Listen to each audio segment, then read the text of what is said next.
Here's my story on why I do not play with witchcraft. So when I was about 22, 23 years old, my then best friend at the time, grandmother, used to do work. She wasn't your average grandma, with the moo. No, she was turned. She smoked weed. She drank. She hung out. She could dress. She was that type of grandma. But she did work. She would do things like she would put your name in the freezer when she wanted you to stop doing something. She didn't put it in a bag of water like I be hearing other people say. No, she put your name straight in the freezer, and whatever she focused on that she wanted you to stop doing, you would stop doing. She would also do things like the jar, but she didn't do like honey jars. She would do a simple jar, and she have you write their name down, and you put their name in a jar of water and hide it in the house, and the person would not go nowhere. She did stuff like that. And the crazy thing about it, we saw it work. Me and her granddaughter, my best friend at the time, we saw it work. Whatever she said, it worked. So around that time, we young, we had little boyfriends that was cutting up or whatever. So we call ourselves wanting to get our boyfriends in line. So she told us this simple one, to write their name down. If we don't hear from them and we want to hear from them, write their name down, put it under the pillow, and sleep on it. And you would hear from them. And I promise you, I used to do it. And at the time, I wouldn't hear from my baby daddy for weeks. I would put his name, write his whole name down, sleep on it. The next morning before 9 a.m., he would call me. So all her stuff worked. But this is where it went wrong.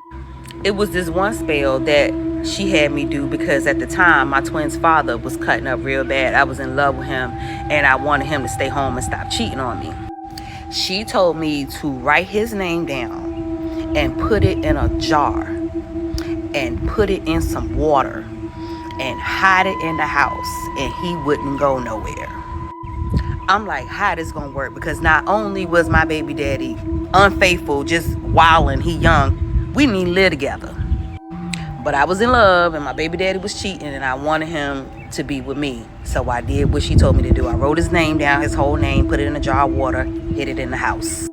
Y'all, like a month and a half later, guess what happened? He gets arrested. They lock him up. He don't get no bond. It's a serious charge. And when they finally give him a bond, they let him go under the conditions of him being on house arrest.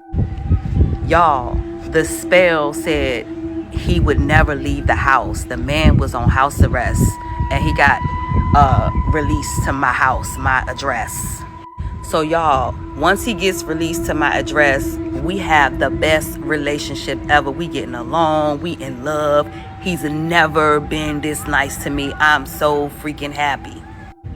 Till one day, y'all, I'm out shopping with my sister, and he at the house. Remember, he on house arrest. I get back from shopping with my sister, y'all, while the jar sitting on my coffee table, and he just sitting there.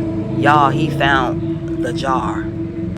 He said real calm, yo, what my name doing in that jar? I was like, I ain't know what to say. I was like, I don't know. He was like, hey, yo, get my name out that jar. I was like, throw it away. He said, I'm not touching that jar. Get my name out that jar. Instantly, the spell broke. Instantly. My world got turned upside down. Do y'all hear me?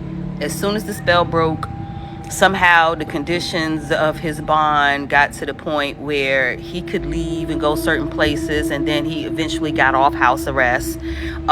He left my house. He started back cheating double time to the part where he just moved and just wasn't, like, it was almost like he hated me. Y'all, that spell backfired so bad. I remember one night I went looking for him, and I hate to admit this, but I went looking for this man. And I remember I didn't have on no shoes, and it was in the middle of November.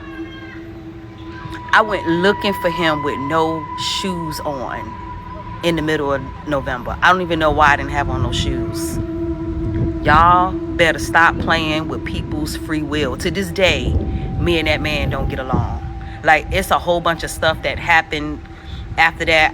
I could talk for hours. But to this day, me and that man do not get along. Stop playing with people's free will. If they want to be with you, they're going to be with you. Because when it comes back times 3. When I tell y'all I lost everything, I lost financially, I lost mentally. I started smoking weed around that time. I wasn't even a weed smoker. I lost. and I'm still not with a nigga. Stop playing around with that stuff. You cannot force nobody to be with you.